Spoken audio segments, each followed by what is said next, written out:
Baik, pada kesempatan kali ini kami akan mereview materi pekan ke-7 yang dimana materi ini tuh memiliki kesimpulan bagaimana organisasi itu menyusun struktur agar pekerjaan dapat dikoordinasikan dan tujuan dapat dicapai. Jadi terdapat 6 elemen desain organisasi. Yang pertama itu ada work specialization, yang dimana itu merupakan pembagian pekerjaan menjadi tugas kecil yang spesifik. Jadi semakin terampil pekerja maka semakin efisien prosesnya. Namun jika berlebihan dapat menimbulkan kejenuhan, stres, dan penurunan kualitas kerja. Jadi harus seimbang.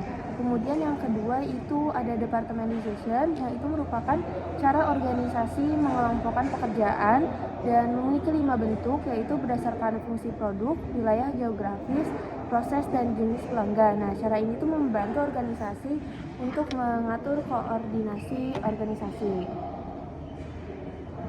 Selanjutnya,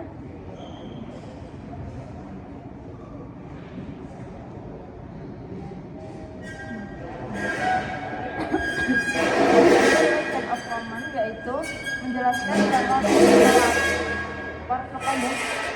siapa di dalamnya, ada konsep authority atau hak memberi perintah, responsibility atau kewajiban menjalankan tugas, dan unity of common yang menegaskan bahwa idealnya seorang hanya memiliki satu atasan langsung seperti itu. Nah, kemudian ada span of control, yaitu jumlah bawahan yang dapat diawasi oleh seorang manajer. Kemudian ada centralization versus decentralization, yaitu centralization itu adalah keputusan ada di level atas. Kalau decentralization berarti keputusan itu berada di level bawah seperti itu. Kemudian ada Lalu yang terakhir itu ada formalization, di mana ini tuh menunjukkan seberapa banyak aturan dan prosedur yang mengatur pekerjaan. Formalitas tinggi membuat pekerja seragam, formalitas rendah dia akan memberikan lebih banyak fleksibilitas kepada karyawan. Lalu yang ketiga ada mekanik versus organik, di mana struktur mekanik bersifat kaku, memiliki hierarki jelas, banyak aturan, dan cocok untuk lingkungan yang stabil.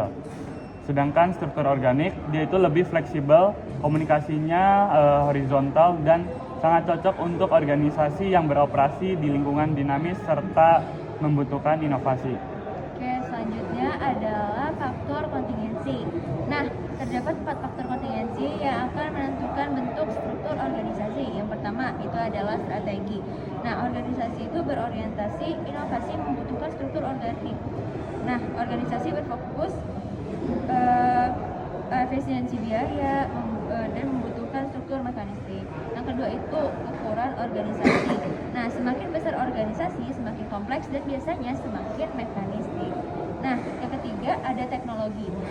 Produksi massal cenderung menggunakan struktur mekanistik, sedangkan produksi unit dan proses lebih cocok untuk struktur organik. Dan yang keempat adalah lingkungan. Lingkungan yang stabil cocok dengan struktur mekanistik. Lingkungan yang tidak pasti dan berubah cepat membutuhkan struktur organik. Selanjutnya adalah desain tradisional dan kontemporer. Jadi di desain tradisional itu terdapat simple structure, functional structure, dan division structure. Sementara kalau desain kontemporer itu lebih fleksibel, dan seperti beam structure, matrix structure, project structure, boundaryless virtual organization, network organization, dan learning organization. Desain-desain ini muncul untuk meningkatkan suatu organisasi untuk lebih kolaboratif dan adaptif terhadap perubahan. Sebagai penutup, desain organisasi berperan penting untuk menentukan bagaimana pekerjaan itu dibagi-bagi dan dikoordinasikan. Struktur yang tepat harus sesuai dengan strategi, ukuran teknologi, dan lingkungan organisasi. Sekian dari Kelompok kami, terima kasih. Week 7.